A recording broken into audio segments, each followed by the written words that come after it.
Obrigado, boa tarde. Ele está uns 20 anos atrasado no currículo, certamente por minha culpa que não enviei corretamente. Já não sou professor da Unicamp há 30 anos. Mas foi ótima a experiência na Unicamp. Boa tarde a todas e todos, muito obrigado pelo convite. É um privilégio compartilhar com vocês algumas reflexões sobre esse tema que nos angustia a todos. E uma oportunidade que tem um significado político, eu acho, muito relevante. Eu acredito que, em parte, os problemas que nós enfrentamos derivam justamente do nosso imobilismo, nós, dos partidos e movimentos que nos situamos à esquerda do espectro político, do centro-esquerda e nas esquerdas. Nós temos sido ótimos na crítica, na denúncia, e isso é muito importante, isso é indispensável. Temos sido ativos e muito atuantes nessa área, mas contribuímos muito pouco para construir alternativas. Você me informa quando faltarem 5 minutos? São 30, né? Nós temos contribuído muito pouco para a construção das alternativas. E eu acredito que isso teve alguma participação na derrota eleitoral do ano passado. Eu acho que não é por acaso que o presidente se alimentou da insegurança, do medo, né, e, de alguma maneira, procurou responder de forma rudimentar e absolutamente irracional a esse grande desafio. Por isso, abrir um espaço aqui nesse debate para que nós nos debrucemos sobre isso, me parece muito significativo nesse momento. Eu acho que começa a haver a consciência dos movimentos, das entidades, dos sindicatos, das associações e nos partidos, e que é preciso levar a sério essa área e não mais improvisar reativamente propostas que sejam capazes de seduzir demagogicamente a população. Primeiro, eu lhes apresento o diagnóstico sumário a despeito de conhecido. Acho que eu posso descrevê-lo por um ângulo, quem sabe, interessante para que nós reflitamos sobre justamente a construção das alternativas. Nós tivemos, em 2017, e esse é o último dado confiável disponível, porque é proveniente das instituições da saúde, 65.602 homicídios dolosos. Isso é uma barbaridade, 65.602. 74% das vítimas negros, negras e negras, sobretudo negros.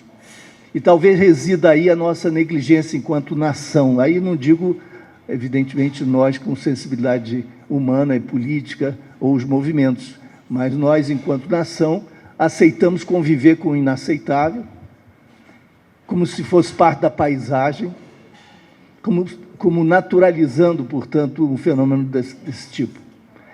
Me parece que isso tem a ver com, justamente, as características do processo. Não se trata de um processo aleatório, nesse sentido, entre aspas, democrático, mas de um processo cujo endereço, cujo alvo tem características muito claras de classe, de território, de cor, raça, etc. Nós estamos falando de jovens negros, jovens pobres, que vivem em territórios vulneráveis. São esses que estão pagando com a vida o preço dessa insanidade coletiva. Não é só aquela relativa ao meio ambiente que nos assola, também essa relativa às questões da segurança pública. Desses 65 mil, pouquíssimos serão investigados. Se o padrão for aplicado, se nós pudermos especular e antecipar resultados, nós poderíamos dizer que apenas cerca de 8% serão investigados, eu nem digo punidos. Esse dado é controverso, polêmico, não é seguro, e eu alerto, portanto, para a sua precariedade. Mas o faço também porque isso, por outro lado, revela a fragilidade do nosso sistema institucional, porque esse é um dado sobre o qual nós deveríamos dispor de informações muito claras, precisas e, se possível, tanto quanto isso fosse viável, em tempo real. Na mesa do gestor, essa informação é absolutamente crucial, seria absolutamente central nas suas decisões de gestão, nas suas decisões sobre reforma das políticas preventivas, alocação de recursos, de intervenções institucionais, etc. Mas nós não temos, de fato, informações sobre taxas de esclarecimento, taxas de investigação, e, portanto, essas abordagens são tentativas exploratórias aproximadas. Mas, em média, com alterações significativas regionais, nós podemos dizer que cerca de 8% são investigados. Portanto, a taxa de impunidade relativamente ao crime mais grave, aquele que implica a morte da vítima, crime intencional, homicídio doloso, é de 92%, provavelmente. 92%. Em outras palavras, não há investigação. Entretanto, daí não se deduz, como precipitadamente é usual que a mídia o faça, que nós sejamos o país da impunidade. Muitas vezes, essa dedução, essa conclusão frequenta as manchetes midiáticas, né? Brasil, país da impunidade, etc. Nós estamos muito longe disso, o que será paradoxal. Nós temos a terceira, paradoxal porque, por outro lado, temos 92% de impunidade relativamente ao crime mais grave, mas temos a terceira população carcerária do mundo e a que cresce mais rapidamente desde 2001, em todo o mundo.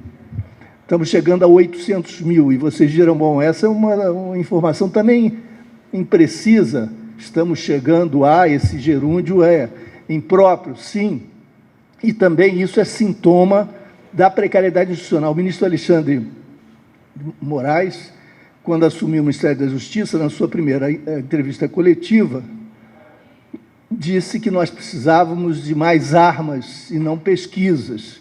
Já tínhamos pesquisas suficientes, era o momento das armas. E ele não era capaz de nos dizer exatamente quantos presos estavam sob a responsabilidade do Estado no Brasil. Estamos nos aproximando dos 800 mil, o último dado oficial é de 2 anos atrás, no site do DEPEN, e se refere a 726 mil. E os números continuam crescendo. O CNJ prometeu uma revisão desses números com mais rigor. Até agora nós estamos aguardando o resultado, já há mais de ano e meio. A precariedade, de novo, se mostra aí. Bom, nesses 800 mil, aproximadamente 800 mil, 13% cumprem pena ou estão lá sob acusação de homicídio doloso. 40% estão em prisão provisória. E nós sabemos que quando esses presos são finalmente julgados, em média, 30% são considerados inocentes. Portanto, nós podemos deduzir que desses 40% dos 800 mil, 4 vezes 8, 32, 320 mil que estão lá em prisão provisória, desses, 1/3, 110 mil, 107 mil, ou um pouco mais, seriam inocentes de acordo com os próprios critérios, já eles questionáveis da Justiça. Vejam qual é o quadro. A LEP não é respeitada, a Lei de Execuções Penais. Em o fazendo, o Estado se torna responsável pelas consequências. Quem não respeita a lei cumpre de respeito, procede a um crime, comete um crime. Então, o Estado comete crimes, não respeita a lei, e isso acabou implicando no domínio do sistema penitenciário. É uma longa história, nós podemos conversar sobre isso, por parte das facções. As facções criminosas é que dirigem e comandam o sistema. O número mais revelador, a meu juízo, que deve nos levar para as conclusões, é o seguinte: 28% dos que cumprem pena, dos que estão lá, enfim, acusados no sistema penitenciário, constituem um grupo que tem crescido mais rapidamente. Então, vejam, é um subgrupo que se expande mais celeremente no universo em crescimento acelerado. Já são 28% aqueles que estão lá por tráfico de drogas, ou por acusação já julgada, ou por acusação a julgar. 28%. Desde 2007, esse número explodiu. Por razões óbvias, nós podemos discutir as mudanças legais que concorreram para esse resultado. Entre as mulheres, 62% estão no sistema cumprindo pena ou sob acusação de tráfico de drogas. Mas vejam, que tráfico é esse? Não é aquele estampado também na mídia, que envolve personagens violentos, fortemente armados, que se impõem sobre territórios e comunidades. Nós estamos falando do pequeno varejista. Quem é que está sendo preso? É o jovem sem arma, sem prática de violência e sem vínculo reconhecido com organização criminosa. É esse, basicamente, que tem sido preso em grande número. Quando é conduzido ao sistema, condenado a 5 anos em regime fechado, em função do fato de que esse é um crime capitulado como hediondo, aí não permite flexibilizações, quando chega ao sistema tem de vincular-se a uma facção criminosa. Não era organizado, passa a sê-lo, para sobreviver. E é evidente que esse laço vai se converter em lealdade, que ela é cobrada, afinal de contas, ao preso, subsequentemente à sua saída. E nós temos, portanto, assim, uma dinâmica que retroalimenta todo o processo da violência, o processo do crime. Nós estamos destruindo a vida de jovens inocentes, se nós pensarmos a violência, tomarmos a violência como referência, ao preço de contratarmos violência futura, né?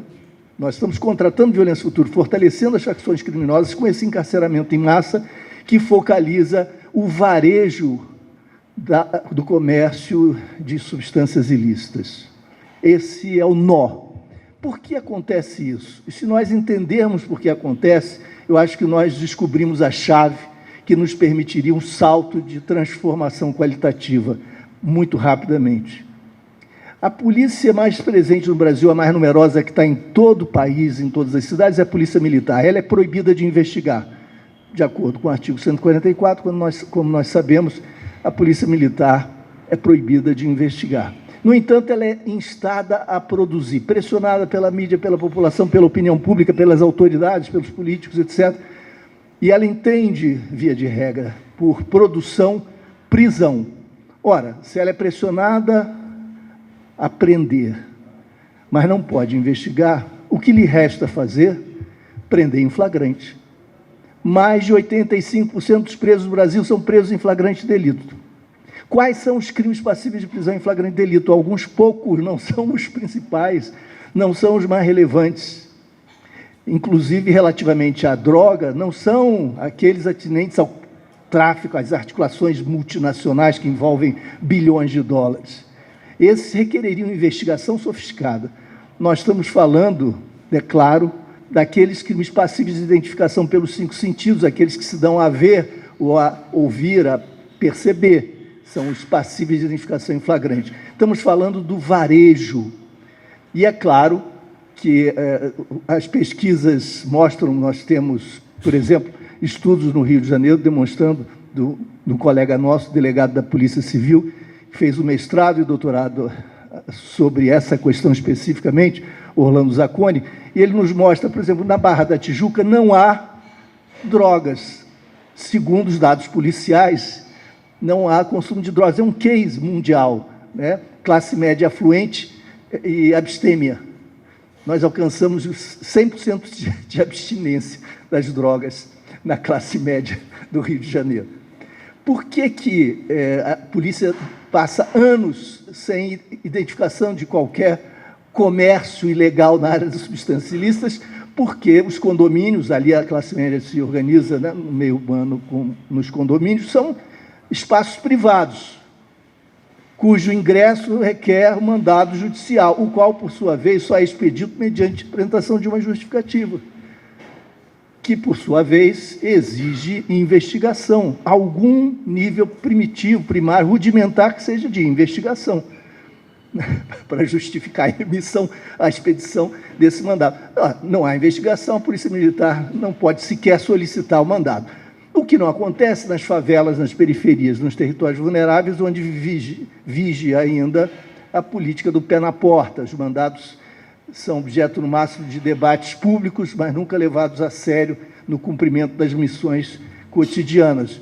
Mas, mesmo que eles fossem exigidos, requeridos e aplicados, lá nos territórios vulneráveis, tráfico, o negócio, o comércio varejista se dá à luz do dia, não é? À sombra da noite, como vocês quiserem.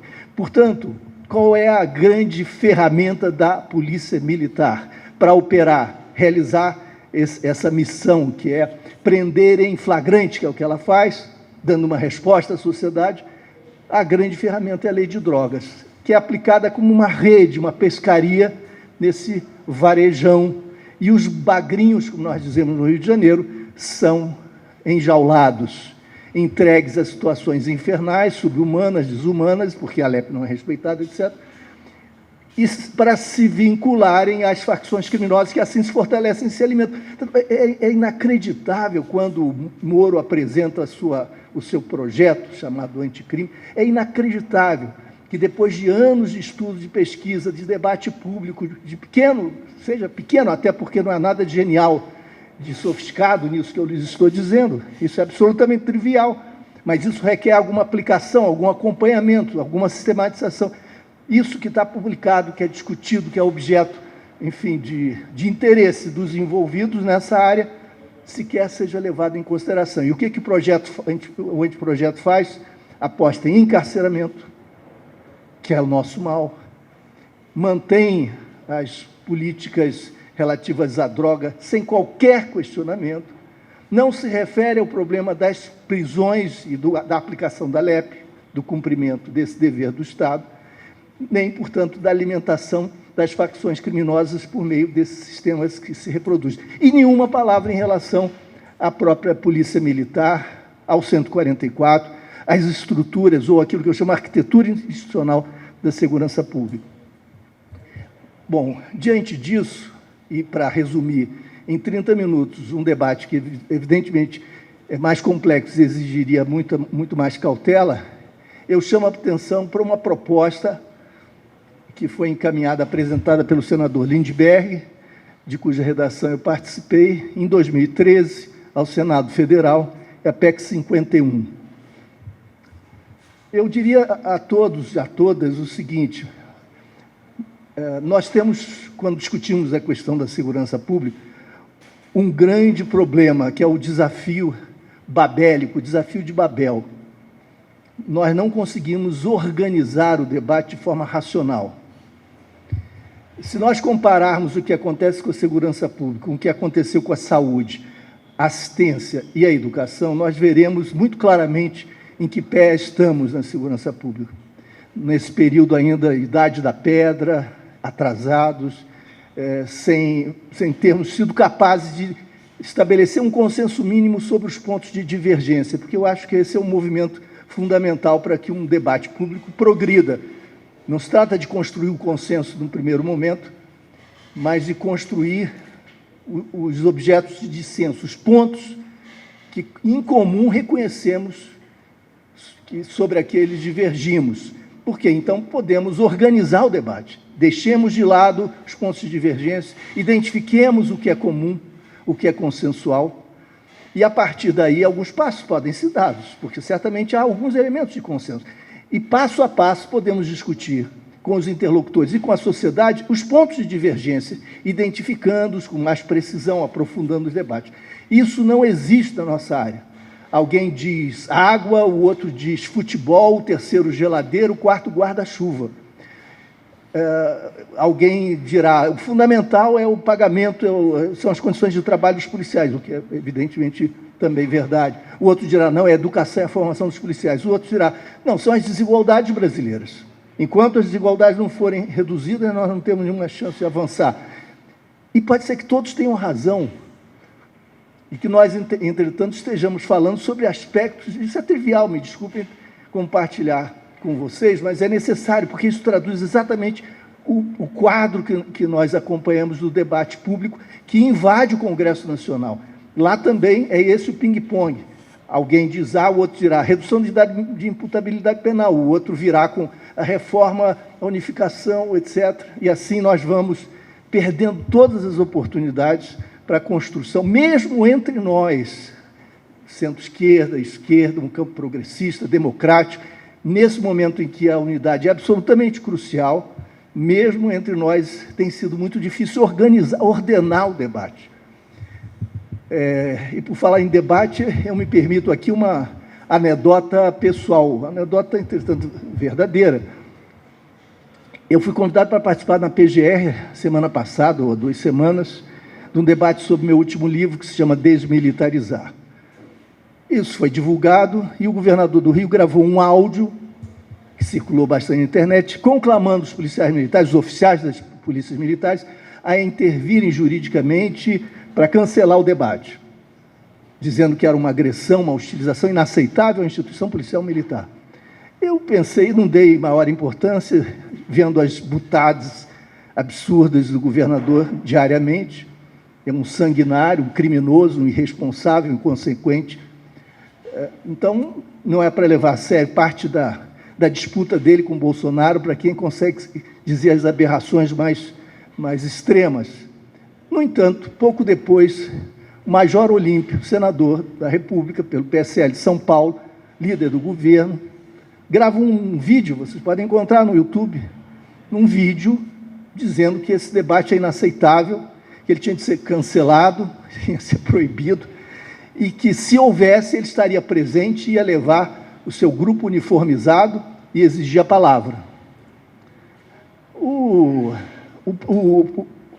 Na sequência, o que é mais grave, claro que eles não têm nenhum poder de intervenção, de interferência nas decisões da PGR.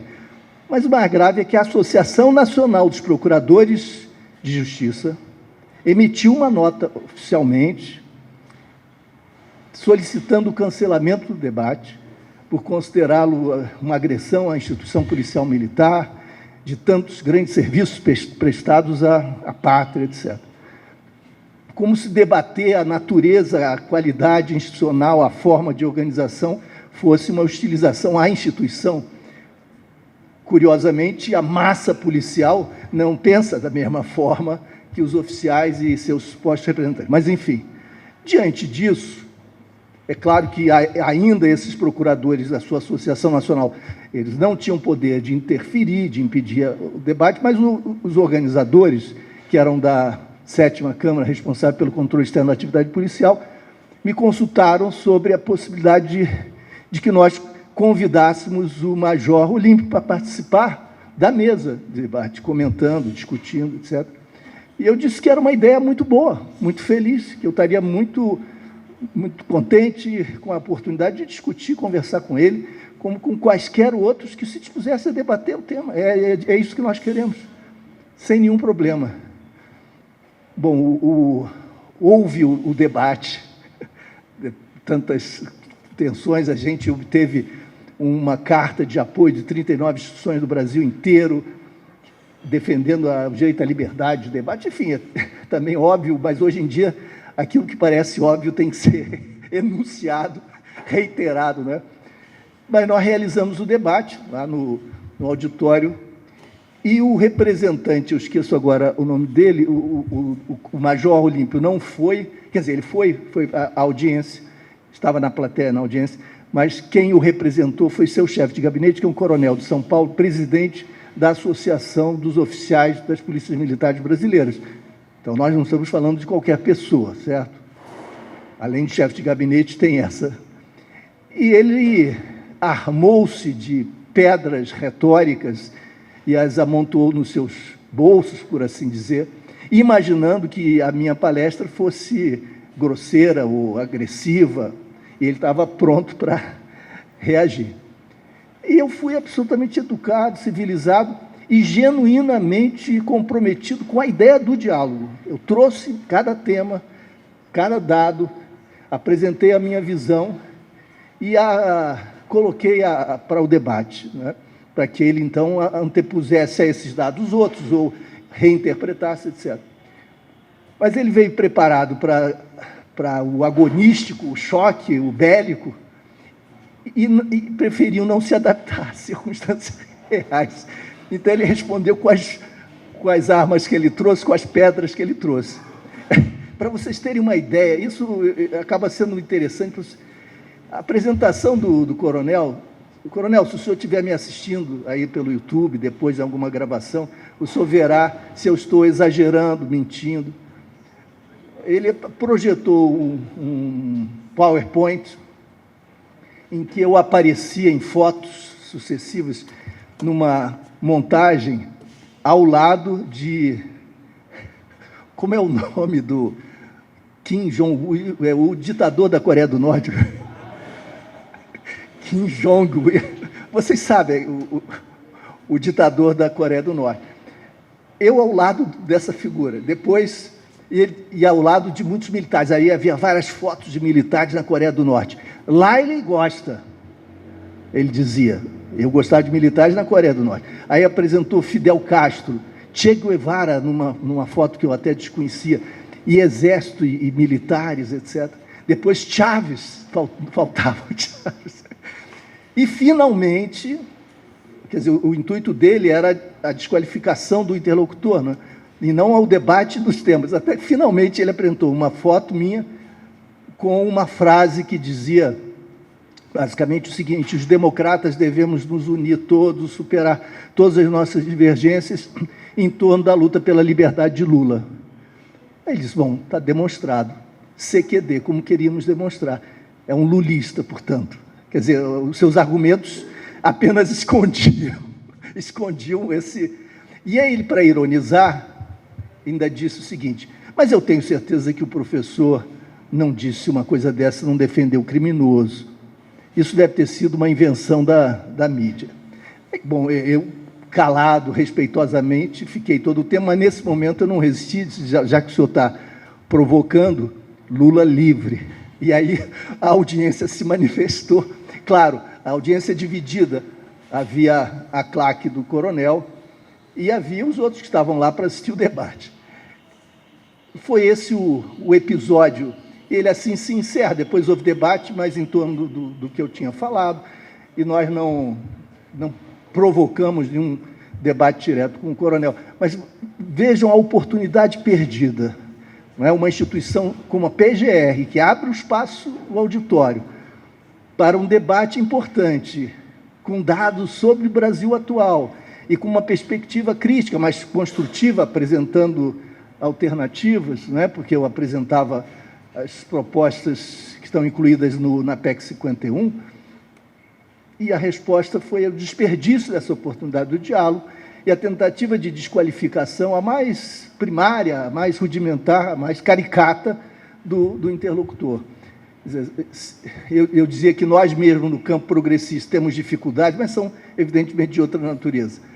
Para concluir, eu completo aquela reflexão que apenas iniciara sobre as histórias e a comparação entre as nossas diferentes histórias na área de educação, na área de ação social, na área da saúde e na área da segurança. Vejam que foi possível no processo constituinte e nos processos subsequentes, com as regulamentações, que o Brasil se organizasse de um modo bastante sofisticado, democrático e avançado nas áreas da saúde, na área social e na área da educação.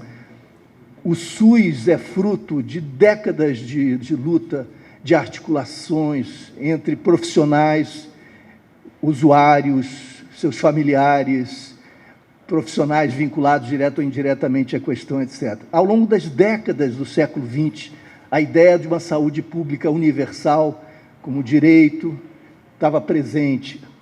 A distribuição de responsabilidades entre os entes federados se construiu ao longo desse tempo, a distribuição de responsabilidade, recursos, enfim. Isso se deu na área da ação social, se deu na área da educação. E o que foi chave nisso tudo foi a participação e o protagonismo dos próprios envolvidos, não só os beneficiários, mas também os profissionais envolvidos.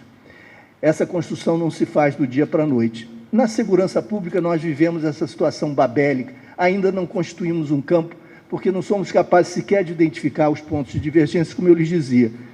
Um dos fatores, há muitos fatores, como a esquerda se relaciona com segurança pública, os temores, os fantasmas, as concepções teóricas que acabam obstando, desenvolvendo uma reflexão analítica mais concreta. Enfim, há 1000 possibilidades de interpretação, mas uma delas é a ausência dos próprios protagonistas profissionais. E por quê? Os policiais militares, que constituem a grande maioria, estão impedidos de participar. eles não podem se organizar, não têm voz. Quem fala supostamente em seu nome é o comandante-geral, que, a rigor, representa os governos e não a categoria. Isso fica muito patente nas greves que nós tivemos. Nós tivemos mais de 200 greves nos últimos 20 anos, a despeito da proibição. E como é que elas ocorrem? É um padrão que se repete. Tardiamente, os governos percebem a gravidade do problema, orientados, provavelmente, pelo comandante-geral como interlocutor, como mediador, acabam postergando, esticando a corda mais do que seria possível, seria viável politicamente. A indignação acaba se derramando nas ruas a partir de um certo momento, né? E as greves têm a característica que a mídia sempre utiliza na sua descrição, que é o seu caráter selvagem. E, de fato, é uma metáfora relativamente razoável, apropriada, porque essas greves são marcadas pela presença de atores armados nas ruas, não é? Há chantagens efetivas, há ataques, há intervenções dramáticas, os resultados envolvem mortes, etc., e tragédias. O que costuma acontecer? Depois de tentativas de intervenções do governo federal por meio de Força Nacional, o que seja, finalmente o governador cede, acuado, tende a ceder. Quando o governador cede, acuado, convoca para negociar quem? O líder orgânico que estruturou uma pauta com base na experiência sindical acumulada, no aprendizado, na maturação política que daí deriva? Não. Aquele que grita mais na rua, o líder carismático, que é capaz de emocionar, de comover, de reunir a multidão. É esse que é convocado. Quem é essa pessoa? Pode ter as melhores intenções, mas é tudo menos um líder orgânico. Tende a ser o líder da massa, do carisma, do encantamento, da retórica. O governador pavimenta, assim, uma carreira política. E nas próximas eleições, quase inexoravelmente, esse líder da massa se consagra e se torna um deputado, um representante. E nós assim fomos formando uma bancada, não quero generalizar, nenhuma generalização é justa e aceitável, não é? Mas uma bancada marcada fortemente por posições reacionárias, ultracorporativistas, daqueles que não se formaram na luta da categoria, pensando na questão da segurança do ponto de vista da sociedade também, e não apenas da corporação. Aquilo tudo que a luta sindical propicia, proporciona, alianças, visões mais amplas, políticas, no sentido nobre da palavra, tudo isso se desperdiça, não há, e é substituído pelo corporativismo mais duro, mais acre, aquele associado ao discurso trivial, mais populista, demagógico, que é leis mais duras, penas mais duras, bandido bom é bandido morto e coisas do tipo. Nós fomos, então, compondo uma bancada que não é representativa da categoria, das categorias, mas representativa do discurso comum médio, esse que eles incorporaram acriticamente, e sem nenhuma visão política, no sentido que eu lhes dizia. Essa é a breve história, a história triste, né, infeliz, da proibição da participação, da proibição da organização. Os policiais militares fazerem greve colocam em risco segurança? Sim, claro, e por isso há normas específicas, por exemplo, para os médicos, para aqueles profissionais da área de saúde, para todos os que lidam com questões urgentes, delicadas, extremas, não é? De toda maneira, o fato é que me parece o caminho equivocado esse da militarização com proibição de organização sindical, etc, etc. Independentemente do que vocês achem, o fato é que, em sendo assim, nós excluímos do debate público ao longo dessas décadas todas, sobretudo da redemocratização, os próprios policiais, e muito tardiamente eles começam a se devotar à discussão dessas questões e desses problemas. Então, resumindo, para sintetizar, além das questões sociais de fundo, eu não tratei delas porque elas são para nós um consenso, O Brasil é o país do racismo estrutural, das desigualdades abissais, e nós temos tarefas aí urgentes e absolutamente fundamentais.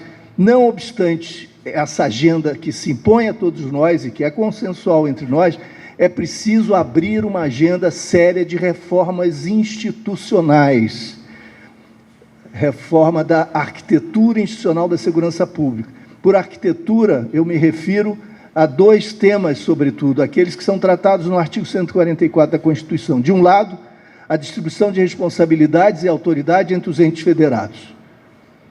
No 144, o município é esquecido, é omitido, ele é negligenciado. Há uma referência breve, mas essa referência não o inclui, não lhe atribui responsabilidades efetivas na segurança pública. E vocês dirão, mas e as guardas municipais? E eu respondei, pois é, e as guardas municipais?